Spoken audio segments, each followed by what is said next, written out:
You can't prove religion. It's all myth. It's myth. You can't prove religion. You can't prove it. Prove it to me that Jesus existed. Prove to me that these... Sure, no problem. I'll prove to you Jesus if you first of all prove to me Napoleon. I'll prove to you Jesus if you first prove to me George Washington. I'll prove to you Jesus if you first prove to me George Washington Carver. Don't prove the person's existence. I'm saying prove the ideas that the person talks about. Prove to me what there's a heaven that's up there. Prove to me that there's, that your God truly exists. Prove to me that these precepts of the Bible are truly true revelation. Prove to me that these things are actually there. I'm an empiricist. Prove to me that they're there. All right, I'll do that. If, first of all, you prove to me that your taste buds are telling you the truth when they tell you you're drinking sour milk. Secondary rational, some things you can't prove, so then you fall upon Some faith. things you can't prove. Sir, I'm sorry, I haven't communicated clearly. Sir, you can't prove a thing. To prove means to show it cannot be another way. You cannot prove a thing in life. You as a thinking human being don't base your life on proof. You base your life on evidence. What does the evidence point to? And you follow the evidence. To prove means to show it cannot be another way.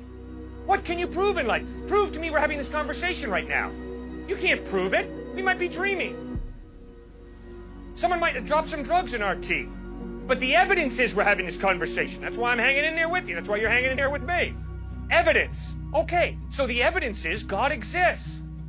The evidence is the order and the design of the cosmos point to an intelligent mind. Moral absolutes point to some moral giver, lawgiver. Life comes from life. Never once have I ever seen life come from non-life.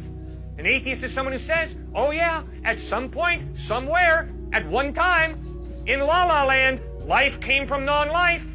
And I'm saying, all of my experience shows me life comes from life. Never once have I seen life come from non-life. Fourth piece of evidence, free will.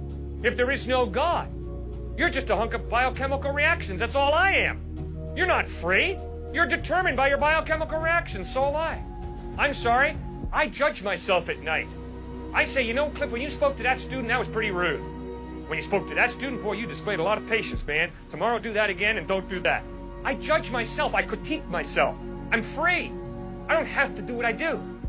Well, if I'm free, it means there's more to me than just my biochemical makeup. There's a soul, a personality, an I that goes beyond the biochemical. I have a free will. Well, the free will can only exist if there's some type of God who creates me biochemically, but also gives me a will that's not totally dependent upon my biochemical reactions. That's why I believe God exists. Now, why do I believe Jesus is reliable? Because the historical evidence of the way he lived, what he taught, how he died, how he rose from the dead, points to his credibility. If you live like Jesus lived, if you teach what he taught, if you died the way he died, loving and forgiving your enemies, and if 3 days later you rise from the dead, sir, I will listen very closely to everything you have to say, because the evidence is you're trustworthy. So that's why I believe in Jesus. Does that make any sense? Slightly, yes.